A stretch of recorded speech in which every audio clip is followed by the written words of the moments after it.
أعوذ بالله من الشيطان الرجيم بسم الله الرحمن الرحيم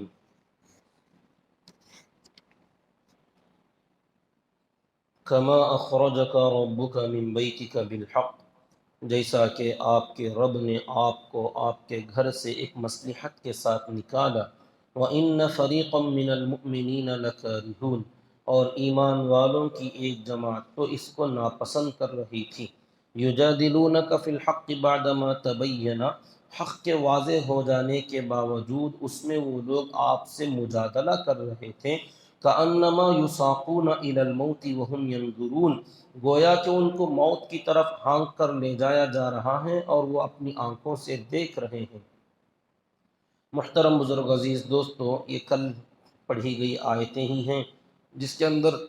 اللہ تعالیٰ نے فرمایا ایمان والوں کی ایک جماعت اس کو ناپسند کر رہی تھی۔ تو بات کیا تھی جس کو صحابہ میں سے ایک جماعت ناپسند کر رہی تھی؟ وہ یہی کہ جب اللہ کے نبی صلی اللہ علیہ وسلم مشورہ کر کے ابو سفیان کے قافلے کو پکڑنے کے لیے روانہ ہوئے، مقام سقیہ پر پہنچنے کے بعد جیسا کہ آپ نے اجازت دے دی تھی کہ جس کو سہولت ہو، جو چلنا چاہتا وہ چلے، کوئی زبردستی نہیں، تو مختصر لوگوں کی جماعت نکلی، صرف 300 کچھ افراد تھے، 313 جو کہ مشہور ہیں۔ اب یہ چھوٹی سی جماعت لے کر آپ روانہ ہوئے۔ جو لوگ نہیں آ سکے ان کا اکثر کا گمان بھی یہی تھا کہ یہ کوئی باقاعدہ لڑائی نہیں ہے، جنگ نہیں ہے، بس ایک قافلے کو روکنے ہی کے لیے تو جا رہے ہیں، اب اس میں کوئی زیادہ لوگوں کی ضرورت بھی نہیں پڑتی، اس لیے بہت سارے لوگ نہیں آئے۔ اب آپ راستے سے چلے، لیکن درمیان میں یہ خبر ابو سفیان کو پہنچ گئی، جو ملک شام میں تھے، ابھی وہاں سے نکل رہے تھے، کیونکہ مدینے میں منافق بھی تھے، یہودی بھی تھے، اور ابو سفیان کے جاسوس بھی ہوتے تھے کہ ہر قافلے والے کچھ اپنے افراد کو آگے بھیجتے تھے، کوئی ڈاکہ نہ ڈالے، کوئی لوٹ نہ لے، اس لیے تو بہرحال ابو سفیان کو خبر پہنچ گئی کہ مدینے میں یہ پلاننگ ہو رہی ہے۔ تو ابو سفیان بھی بڑے چالاک، بڑے ہوشیار اور عقل مند آدمی اور سردار آدمی تھے، تو انہوں نے زمزم ابن عمرو ایک آدمی کو بڑی اجرت، بھاری اجرت دے کر اس بات پر آمادہ کیا کہ تم جتنا جلد ہو سکے مکہ چلے جاؤ، ملک شام سے مکہ چلے جانا، اور وہاں جا کر اس واقعے کی اطلاع دینا کہ ہمارے اس تجارتی قافلے پر کیا آفت پڑنے والی ہے، مدینے میں ہمارے لیے کیا رکاوٹ ہونے والی ہے، اگر وہ لوگ وقت پر آ کر اسے نہ بچا لیے تو اپنا سارا مال لٹ جائے گا اور ہم لوگ کنگال ہو جائیں گے۔ تو جیسے تم ان کو آمادہ کر سکو، جیسے یہ خبر پہنچا سکو، اور اس کی سنگینی کو، اس کے خطرناک ہونے کو جیسے تم ظاہر کر سکتے ہو ویسے ظاہر کرو، تاکہ جتنا جلد ہو سکے وہ ہماری مدد کو پہنچ جائیں۔ تو زمزم ابن عمرو اپنی اونٹنی پر سوار ہو کر بڑی تیزی کے ساتھ دوڑاتا ہوا مکہ پہنچا، اور مکے کے قریب جانے کے بعد اپنی اونٹنی کے ناک اور کان کاٹ ڈالے۔ اس کا مطلب تھا جو کوئی آدمی مصیبت میں گرفتار ہوتا تھا، اس علاقے کا یہ رواج تھا، وہ اس طریقے سے ہیئت اور اپنی حالت بناتا تھا کہ دیکھتے ہی پتہ چلے کہ یہ آدمی بہت مصیبت میں ہے، کسی نے اس کو بہت نقصان پہنچایا ہے، تو اونٹنی کی ناک زخمی کر دیا، کان چیر ڈالے تاکہ خون بہے، اور اس کی حالت دیکھتے ہی لوگوں کو پتہ چلے کہ بہت مصیبت میں کسی نے حملہ کیا ہے، اور اس نے اپنی اونٹنی پر بیٹھنے کا جو کجاوا تھا اسے الٹا کر دیا۔ یہ بھی ایک پہچان تھی، علامت تھی کہ میں نارمل حالت میں نہیں ہوں، کجاوا الٹا کر دیا، اور اپنے کپڑے آگے سے پیچھے سے پھاڑ لیے۔ یہ تمام حالات بنا کر مکے کے اندر جب داخل ہونے لگا، تیزی سے اونٹنی دوڑاتے ہوئے یا صباحا یا صباحا چیختا ہوا کہ ہائے تباہی، ہائے تباہی، مکے کی گلیوں میں گھومنے لگا، چیخنے لگا۔ اب بس اس کی آواز سنتے ہی لوگ سمجھ گئے کہ بہت زبردست مصیبت آ پڑی۔ لوگوں کو سمجھنے میں دیر نہیں لگی کہ کون سی مصیبت ہو سکتی ہے، ایک ہی تھی جو ہمارا قافلہ گیا ہوا ہے، اسی پر کوئی مصیبت آئی ہوگی۔ بہت جلد لوگوں نے سمجھ لیا، اور آنن فانن پورے مکے کی گلیوں میں ہلچل مچ گئی۔ سب لوگوں نے جلدی جلدی اس کی حفاظت کے لیے تیاریاں کرنا شروع کیے، جماعت فوج تیار کرنی شروع کی اور باقاعدہ لوگوں کو تشکیل کیا، کیونکہ سب لوگوں کا مال لگا ہوا تھا۔ تقریباً 1000 لڑاکو نوجوان تیار ہوئے، اور اس کے بعد جو کوئی اس میدان میں آنے سے، اس جماعت میں شامل ہونے سے پیچھے ہوتا، یا اس کی ہمت نہ ہوتی، یا وہ ارادہ نہ دکھاتا، تو ایسے لوگوں کے پاس خاص کر جاتے اور اسے ابھارتے، اور اس کے بارے میں خیال ہوتا کہ یہ مسلمانوں کا طرفدار ہے۔ ایسے کچھ ایمان والے بھی تھے، اور کچھ اللہ کے نبی صلی اللہ علیہ وسلم کے خاندان کے افراد بھی تھے، بنو ہاشم کے لوگ، جو آنا نہیں چاہتے تھے، ان کو اس سے کوئی لینا دینا نہیں تھا۔ لیکن مکے کے سردار اہتمام سے ایسے لوگوں کو طعنے دیتے اور نکلنے پر مجبور کرتے۔ انہی میں سے ایک تھے اللہ کے نبی صلی اللہ علیہ وسلم کے چچا حضرت عباس رضی اللہ تعالیٰ عنہ، جو آنا نہیں چاہتے تھے مگر زبردستی ان کو نکالا گیا۔ اور اپنے چچا ابو طالب کے 2 لڑکے تھے، طالب اور عقیل، جس کے نام پر ان کا نام پڑا تھا ابو طالب۔ طالب اور عقیل اللہ کے نبی صلی اللہ علیہ وسلم کے 2 چچیرے بھائی تھے، یہ بھی نہیں آنا چاہتے تھے۔ ایسے اور بھی لوگ تھے، ان کو زبردستی اس فوج میں شامل کیا۔ 200 گھوڑے، جبکہ صحابہ کے پاس صرف 1 یا 2 گھوڑے موجود تھے، 200 گھوڑے لڑنے والے لڑاکو لوگوں کے لیے، اور 600 زرہیں، یعنی لوہے کے جاکٹ جو جنگ کے اندر پہنا جاتا تھا تیر تلوار کمان سے بچنے کے لیے، 600 زرہیں پہن کر اتنی بڑی زبردست تیاری کے ساتھ، گانے بجانے والی طبلے والی عورتوں کے ساتھ، تاکہ وہ میدان جنگ میں جوش بھڑکائیں، گانے گا گا کر، ترانے گا کر، قوالیاں گا کر اور ترنم کے ساتھ لوگوں کو آمادہ کر سکیں کہ یہ اپنی جانوں پر کھیل کر لڑ جائیں۔ تو ایسے گانے بجانے والیوں کی ایک جماعت کے ساتھ ہر دن 10 اونٹ ذبح کیے جاتے تھے قافلے کو کھلانے کے لیے، ایک دن میں 10 اونٹ۔ تو آپ اندازہ لگائیں کتنی ساری تیاری کے ساتھ، بہت کم وقت میں 3 دن کے اندر اتنی بڑی تیاری ہو گئی، اور ادھر سے وہ لوگ نکل کر ادھر مدینے کی طرف آنے لگے۔ اللہ کے نبی صلی اللہ علیہ وسلم رمضان کا مہینہ روزے کی حالت میں، بس اس تجارتی قافلے کو روکنے کے لیے آپ کوئی مستقل تیاری نہیں، جیسے کہ آپ نے خود اعلان کر دیا تھا۔ آپ اندازہ لگائیے صحابہ کی کیا حالت تھی، سچویشن کیا تھی، کہ آپ نے اعلان کر دیا جس کے پاس سواری ہو وہ آئے، جو آنا چاہتا خوشی سے آئے، کوئی زبردستی نہیں، کوئی ضروری نہیں۔ تو بہت سارے بڑے بڑے صحابہ نہیں آئے، سمجھے، کوئی ضروری نہیں۔ تو 313 افراد کوئی تیاری کے بغیر، گھوڑے نہیں، اونٹ نہیں، 70 اونٹ، وہ بھی کھانے کے لیے نہیں، سواری کے لیے،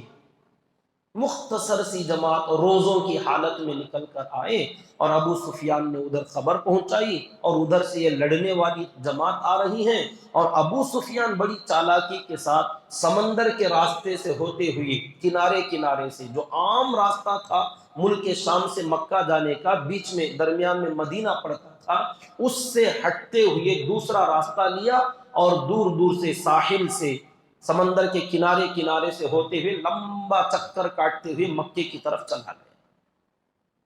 اب وہ قافلہ درمیان میں آیا ہی نہیں، اور صحابہ کرام کو اس سے کوئی ملاقات بھی نہیں ہوئی، بچ کر نکل گئے۔ تو اللہ کے نبی صلی اللہ علیہ وسلم کو خبر پہنچی، آپ نے بھی 2 صحابہ کو جاسوسی کے لیے بھیجا کہ اندازہ لگاؤ، دیکھ کر آؤ وہ قافلہ کہاں تک پہنچا، کب آئے گا، کس راستے سے آ رہا ہے۔ تو یہ لوگ گئے، بہت طویل واقعات ہیں اس کے اندر، میں مختصر کر کے بتاتا ہوں۔ جو 2 جاسوس صحابہ کرام گئے تھے، انہوں نے کچھ دور جا کر وہاں اونٹنیوں کی مینگنیاں وغیرہ دیکھ کر، کھجوروں کی گٹلیاں دیکھ کر پہچانا، اور اس کے بعد اندازہ لگا لیا۔ اور ابو سفیان کے جاسوس نے بھی پہچان لیا کہ ادھر سے کہاں تک یہ لوگ پہنچے ہیں، تو وہ نکل کر ادھر سے چلے گئے، اور یہاں آ کر اللہ کے نبی صلی اللہ علیہ وسلم کو خبر پہنچائی کہ ان کا قافلہ تو نکل گیا، مدینے کی پہنچ سے دور چلا گیا، اور وہ مکے کے حدود کی طرف بڑھتا چلا گیا ہے۔ اب ہم جانا بھی چاہیں ان کے پیچھے نہیں جا سکتے، اور اگر جائیں گے بھی تو مکے کے قریب، جبکہ وہ لوگ آ جائیں تو بہت بڑی فوج سے مقابلہ ہو جائے گا۔ تو اللہ کے نبی صلی اللہ علیہ وسلم اب مشورہ کرنے کے لیے صحابہ کرام کو جمع کیا اور رائے رکھی اور پوچھا اب بتاؤ بھائی، ہم تو مدینے میں مشورہ کیے تھے ابو سفیان کے قافلے کو پکڑنے کا، اسی کے لیے آئے تھے، اب اطلاع ملی ہے کہ وہ قافلہ چلا گیا، اب یہ خبر پہنچی ہے کہ ادھر سے لڑنے والی ایک جماعت آ رہی ہے، یہ تو سیدھے ہمارے ہی پاس آئے گی کیونکہ ان کا ہمارے سے تعلق ہے، وہ یہی آنا چاہتے ہیں، تو اب کیا ہم واپس مدینہ چلے جائیں یا ان لڑنے والی جماعت سے لڑیں؟ رائے دو کیا کریں گے؟ تو حضرت ابو ایوب انصاری رضی اللہ تعالی عنہ نے رائے دی کہ اے اللہ کے نبی صلی اللہ علیہ وسلم، سب سے پہلی بات تو یہ کہ ہم اس ارادے سے آئے ہی نہیں، ہماری نیت میں ہی یہ بات نہیں تھی کہ ہم کسی سے لڑنے جا رہے ہیں، اور ہمارا ارادہ تو اس قافلے کا تھا جو تجارت کا تھا، اس میں کوئی زیادہ بوجھ نہیں، کوئی پریشانی نہیں، اب وہ نکل گیا ہے، اور ہم ویسے بھی ہم تیاری کر کے نہیں آئے، ہمارے بہت سارے لوگ نہیں آئے، اور ہم بھی جو آئے ہیں جلدہ جلدی میں نکل کر آ گئے، کوئی جماعت نہیں بڑی اور کوئی تیاری نہیں، ہتھیار نہیں، گھوڑے نہیں، کچھ ساز و سامان نہیں ہے، اس لیے مناسب یہی ہے کہ ہم واپس چلے جائیں، مدینہ چلے جاتے ہیں، پھر کبھی دیکھ لیں گے۔ تو آپ نے پھر رائے پوچھی، دوسرے بتاؤ بھائی اور صحابہ کرام کیا بتاتے ہیں، کیا رائے ہیں؟ حضرت ابو بکر صدیق رضی اللہ تعالیٰ عنہ کھڑے ہوئے اور فرمایا اے اللہ کے نبی صلی اللہ علیہ وسلم، اللہ نے آپ کو جو حکم دیا ہے آپ وہ کریے، آپ فیصلہ فرما دیجئے، آپ اگر لڑنا چاہتے ہیں تو آپ لڑا دیجئے ہمیں، ہم اس کے لیے تیار ہیں۔ حضرت عمر فاروق رضی اللہ تعالیٰ عنہ کھڑے ہوئے اور انہوں نے کہا میری تو دلی تمنا ہے، کب سے چاہ رہا تھا اس موقع کے لیے کہ ان نالائقوں سے کبھی نہ کبھی مقابلہ ہو ہی جائے، ان کے حساب کتاب کا وقت قریب آ گیا، بہت ہو گیا ان کا ظلم و ستم، آج اگر موقع مل رہا ہے تو پیچھے نہیں ہٹنا چاہیے، ہم جائیں گے اور مقابلہ کریں گے، جو ہوگا دیکھا جائے گا۔ حضرت عمر رضی اللہ تعالیٰ عنہ کی رائے، حضرت مقداد ابن عمرو رضی اللہ تعالیٰ عنہ کھڑے ہوئے اور انہوں نے بڑی جوشیلی تقریر کی اور فرمایا اے اللہ کے نبی صلی اللہ علیہ وسلم، آپ کو اگر اللہ کا حکم ہے تو آپ لے جائیے، اور ہمیں آپ ملک حبشہ کے بر کے غیمات تک اگر لے جانا چاہتے ہیں، صرف یہیں تک ہم آئے تھے، اگر آپ یہاں سے ہمیں بر کے غیمات تک لے جانا چاہیں تو ہم بغیر کسی سوال کے آپ کے پیچھے پیچھے آئیں گے، وہاں تک ہم آئیں گے، کوئی چون و چرا نہیں کریں گے، اور جس دن وقت پڑے گا مقابلے کا اس دن ہم ایسے نہیں کہیں گے جیسے حضرت موسیٰ علیہ السلام کی فوج نے کہا تھا اذهب انت وربك فقاتلا انا هاهنا قاعدون، کہ اے موسیٰ علیہ السلام آپ اور آپ کا خدا دونوں جائیے اور آپ دونوں لڑیے اور ہم یہاں بیٹھ کے دیکھتے ہیں کیا ہوگا، ہم ایسے نہیں کہیں گے بلکہ ہم آپ کے شانہ بشانہ، آپ کے آگے پیچھے دائیں بائیں ہر طرف سے ہم ٹوٹ کر مقابلہ کریں گے، آپ ہم سے نا امید بالکل نہ ہو، آپ جو فیصلہ کریں گے ہم تیار۔ بڑی زبردست جوشیلی تقریر حضرت مقداد رضی اللہ تعالیٰ عنہ نے کی، مگر یہ تینوں صحابہ حضرت ابو بکر، عمر اور مقداد رضی اللہ تعالیٰ عنہم، یہ سب مکے سے ہجرت کی ہوئی مہاجر صحابہ تھے، انصار کی طرف سے کوئی ہاں میں جواب نہیں آ رہا تھا، تو آپ نے پھر سوال کیا کہ بھائی مجھے رائے دو، کیا فیصلہ ہے تمہارا، تم لوگ کیا چاہتے ہو، کیا کریں؟ تو اب انصار کی طرف اس کا رخ تھا کہ مدینے والے جو صحابہ ہیں انہوں نے مدد کرنے کی امید دلائی تھی، وعدے کیے تھے کہ مہاجر صحابہ آئیں مکے سے، اللہ کے نبی یہاں آ جائیں، ہم تمہاری مدد کریں گے، حفاظت کریں گے، تو ان لوگوں کا وعدہ مدینے کے اندر مدد کرنے کا تھا، اب باہر نکل کر آئے ہیں تو کیا انصار اب بھی مدد کرنے کو تیار ہیں یا نہیں، یہ آپ معلوم کرنا چاہتے تھے، اس لیے آپ نے جب پھر سوال کیا تو انصار صحابہ کے سردار حضرت سعد بن معاذ رضی اللہ تعالیٰ عنہ کھڑے ہوئے اور عرض کیا کہ آپ ہماری رائے جاننا چاہتے ہیں کہ انصار کیا کہتے ہیں؟ ہاں،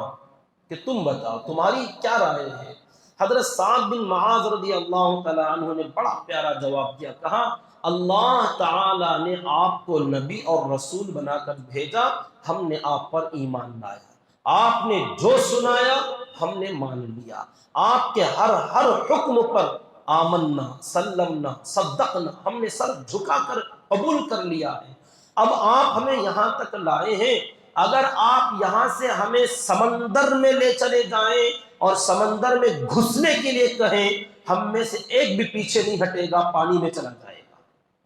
آپ بڑھیے آگے، ہم نے مدد کا وعدہ کیا ہے، ہم ہر حال میں آپ کے ساتھ کھڑے رہیں گے۔ اب جب انصار کے سردار حضرت سعد بن معاذ رضی اللہ تعالی عنہ کی طرف سے جب ہاں مل گئی تو آپ صلی اللہ علیہ وسلم نے اعلان فرمایا کہ اللہ نے مجھ سے پہلے ہی وعدہ فرمایا مدینے کے اندر ہی،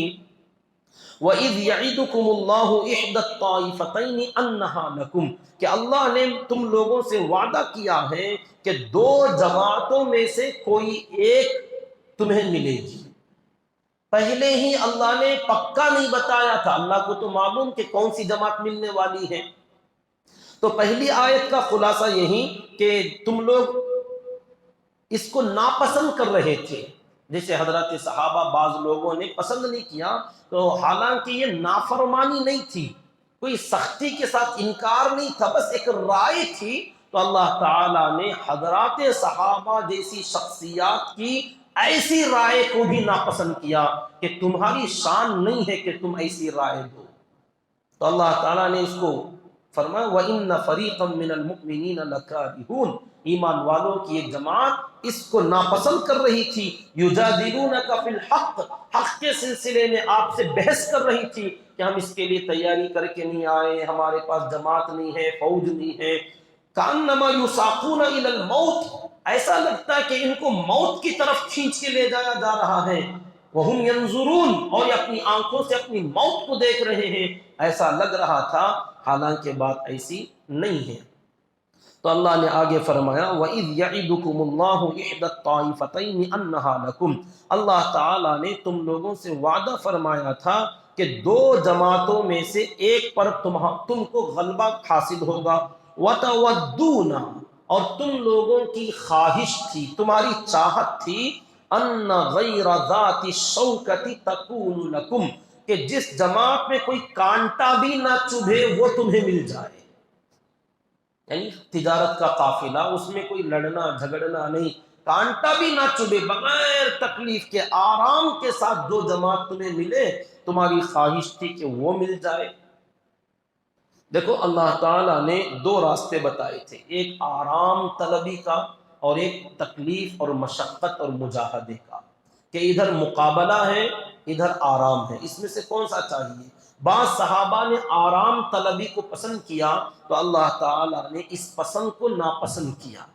کہ ایمان والوں کی شان یہ نہیں ہے کہ وہ آرام طلب بن جائے، آرام کے ساتھ زندگیاں گزارنے والے، کہ ان کی زندگیوں میں کوئی محنت نہیں، مجاہدہ نہیں، مشقت نہیں، ہمیشہ وہ آرام طلبی کے ساتھ میٹھا میٹھا، ٹھنڈا ٹھنڈا، نرم نرم، اس طریقے سے زندگیاں گزارنے۔ ارے یہ تو تمہاری زندگی جنت کی ہے، اس کے لیے تھوڑی سی دنیا کی زندگی، یہاں مجاہدے ہیں، محنتیں ہیں، مشقتیں ہیں، قربانیاں ہیں، تکالیف ہیں، تمہیں ان راستوں پر گزرنا ہوگا، اس کے بدلے میں تمہیں وہ جنت کی نعمتیں حاصل ہوں گی۔ ایسا نہیں ہوگا کہ یہاں بھی آرام ہو جائے وہاں بھی آرام ہو جائے۔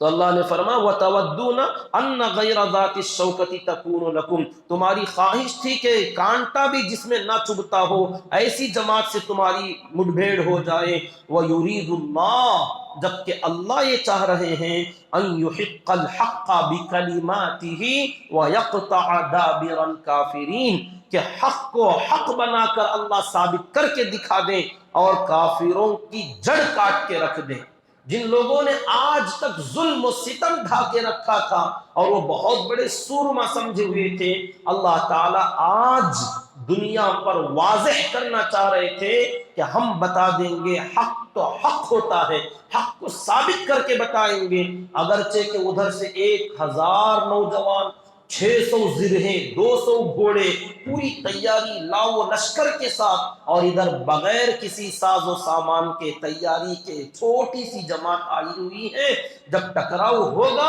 ایمان کی طاقت کیا ہے، حق کیا ہوتا ہے، یہ آج ہم پوری دنیا والوں کو بتانا چاہتے ہیں، جبکہ تم اس کو ناپسند کر رہے تھے۔ لِيُحِقَّ الْحَقَّ وَيُبْطِلَ الْبَاطِلَ وَلَوْ كَرِهَ الْمُجْرِمُونَ۔ اللہ تعالیٰ یہ چاہتے ہیں کہ حق کو حق ثابت کریں اور باطل کو باطل ثابت کریں، کہ باطل آپ کو بہت بڑا پہاڑ بن کر نظر آئے گا، لیکن وہ ایک دم تودا ہوتا ہے، اس کے اندر کوئی ثبات نہیں ہوتا، مضبوطی نہیں ہوتی،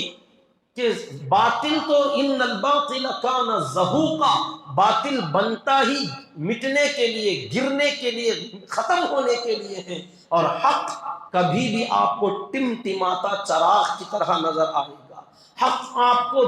دبا ہوا، کچلا ہوا، پسا ہوا، ایک دم کمزور حالت میں نظر آئے گا، لیکن حق میں جو پاور ہوتا ہے، یہ باطل کے بڑے بڑے پہاڑوں کے اندر وہ پاور اور طاقت نہیں ہوتی۔ چاہے مجرم جو مکے سے آ رہے تھے، ان لوگوں کو کتنا ہی ناپسند کیوں نہ لگ جائے، اللہ تعالیٰ تو یہی چاہتے ہیں کہ تمہارا تعلق اس جماعت سے ہو جائے۔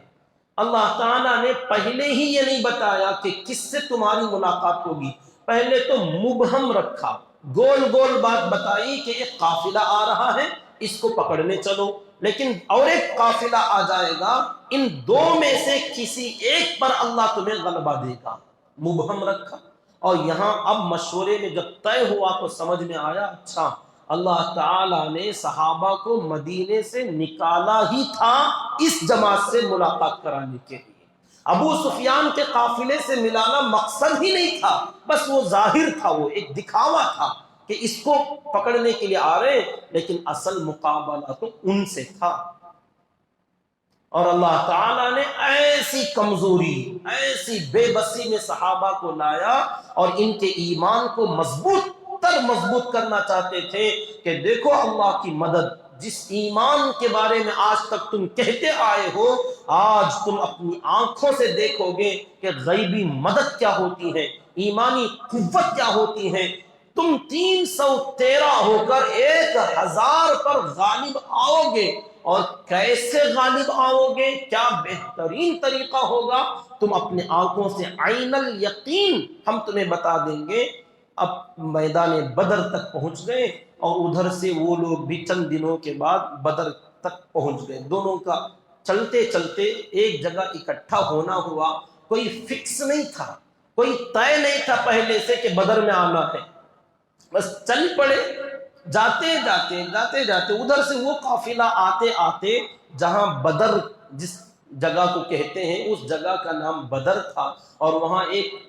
بازار لگتا تھا، اس بازار کو بھی بازار بدر کہا جاتا تھا، وہاں کنویں تھے، کنووں کو بدر کہا جاتا تھا، تو مختلف جگہوں کو کہا گیا، کنویں کا نام بدر تھا، یا اس میدان کا نام بدر تھا، یا وہاں بازار جو لگتا تھا اس بازار کا نام بدر تھا، کیونکہ مکہ اور مدینے کے درمیان میں آنے جانے والے قافلے ایک جگہ جڑتے تھے، تو عام طور پر وہ علاقہ بڑا مشہور اور فیمس ہو گیا تھا، تو اکثر ادھر سے وہ لوگ آئے اور وہاں تھوڑی دور پر وہ اپنے ڈیرے ڈال دیے، اور ادھر سے حضرات صحابہ کرام پہنچے اور انہوں نے بھی اپنے اپنے ڈیرے یہاں ڈال لیے۔ اب آگے کے حالات کے بعد میں کیا بنا، اذ تستغیثون ربکم، کے آگے کے حالات بڑے اور کٹھن ہو گئے حضرات صحابہ کے لیے، دیکھ کر ہی لگ رہا تھا کہ ہم لوگ بڑی تکلیفوں اور مصیبتوں میں ہیں۔ اللہ کے نبی صلی اللہ علیہ وسلم نے دعائیں فرمانا شروع کیا، کیا دعائیں تھیں اور کیا ہوا،